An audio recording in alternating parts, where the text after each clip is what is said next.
Hey, so I've got you precariously perched on a park bench, so hopefully if I suddenly disappear, it's because you've fallen off the back or something.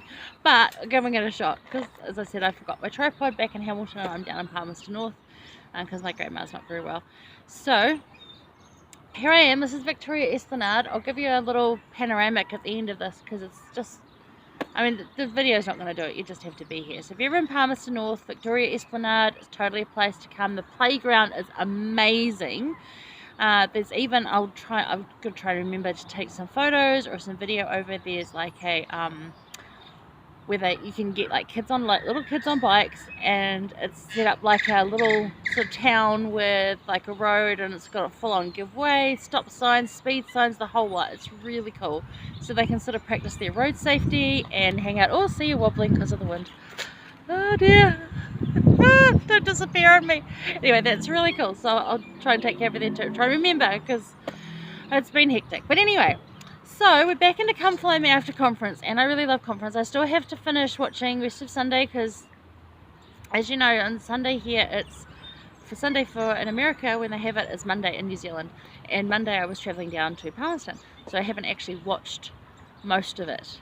Saturday I really enjoyed, and I have yet to finish watching Sunday. And as I said, you know, in the post I did pre-conference, however you watch conference and however you take that in, whether you do it a bit at a time over the next 6 months, whether you do it all at once, whether you study every single talk, that is totally up to you. The point is that you try, and that you do some of it, and you keep trying at it, because there's going to be messages in there for you. You just need to like find them.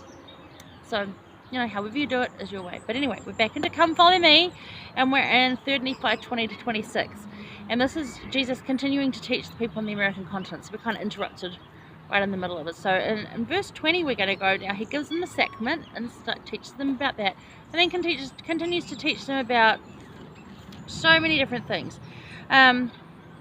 Which one am I going to mention? Oh, 36. Verse 36, 34 is really good, where they start arising and singing, and he talks about Jerusalem and Zion. And interestingly, in just conference, that's one of the things, was to study what that is. And there's a whole Inklings study group, which, you know, if you really want to pull it apart and get into it. And what's good about the Inkling study group is you can do like a little bit, or you can do a whole ton of it. So choose that, but go have a look at that, because it's got some really good people in there that are so knowledgeable and will probably guide you in all the way that you need to do it. And that was the direction from President Nelson, to study that whole concept of Zion, Jerusalem, that kind of stuff, and who we are, and as a people, basically. We're going back to Old Testament and now, and it's just, I think it's like a lead up to Doctrine and Covenants for next year, and it's going to be good, so try that. But yeah,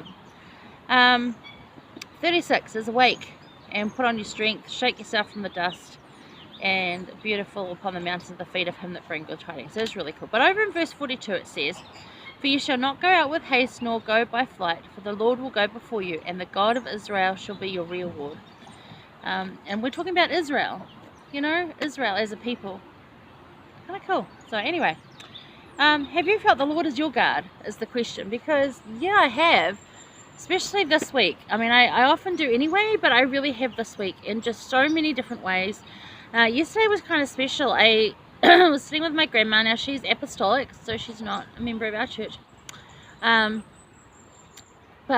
really great to see the visitors that came by. She had and I'm just going to call him the leader of the church for her, because I don't know whether he's a minister or a pastor or a preacher, but that guy and his wife, they came by to visit her. And that was so sweet, and he's a really nice guy, and actually related to friends of mine, so really good friends of mine, so it's kind of like we're already family. It was really lovely. And he saw the psoriasis on my arm that I have, which you can often see in different shots that I do, especially if I've got short sleeves on. And he's like, can I bless that for you? I'm like, sure you can. And so he did that. I mean, like, it's not a conventional blessing that we would be used to, but you know, we'll take anything, because Heavenly Father listens to all prayers. He hears them. And that man's intentions were true, and he is a true Christian. So yeah, I'll take that. Absolutely. So be open to that, because that's part of, sometimes the people that the Lord sends to you are not going to be the ones you think are going to be sent to you to help you. And it was, if anything, I mean, like, I don't really think it's going to cure my psoriasis, because I think that's one of those things I'm just going to have for the rest of my life. But it was so nice that he was willing to offer that to me, you know. Much like we get a blessing. Sometimes they don't cure, well, oftentimes actually they don't cure us, but it comforts us, and that's really cool. And then later in the day, the hospital chaplain dropped by. Now he's a Presbyterian priest, and he's a fully ordained minister priest, and he was praying for it, and he also prayed for me in the way that they do, as if they were going to give a blessing as well. And so like it was quite nice yesterday to have that, you know, from two different denominational ministers or preachers or pastors, leaders, whatever you want to, you know, whatever title that they've got. We use bishop, that's just what we use, but it was just so nice to have that. So I really did felt that the Lord yesterday was as my guard. So even though obviously he personally wasn't there, he did send representatives of him. And remember, they don't always come from our church, so don't think that. They can come from all walks of life. They can even be non-Christian, and they'll still be someone who's going to help you. But you can feel that guard. But I was just put down here, it's something that we need to pray for, and we need to work at building every day, either in preparation or repair. So we're either preparing for the next event, which we need to have the Lord's guard with us, or we're repairing from the disaster that's just happened. And sometimes we're doing both at the same time. But it is always building, and we need to pray for it. And what are the weak places you have that need fortifications? And are you seeing the Lord's help in strengthening these? And pray for that. Because we all have them. The minute we have one weak place and we build it up, then another one appears. Now the thought I gave from this is from Elder Cook from 2016, and he said, often as we experience the storms of life, we witness the Lord's hand in providing eternal protections. And I really liked that part, because it's not about providing protection always because we're meant to get hurt to learn and to grow, we know that, but that when we're experiencing the storms of life, we can witness the Lord's hand in providing eternal protections.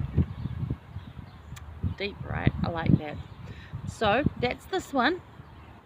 So think about, have you felt the Lord as your guard? Because that's what a rear ward is. It's not like rear ward. Yeah. And that we're going to be studying, you know, Israel and what that means, and it's really cool because that's right where we are right now in Come Follow Me. So yay. And I'm looking forward to that Inklings Institute. Alright, so just before we run out of time here, look at the gorgeousness over there. That's what I'm looking at. So pretty, right?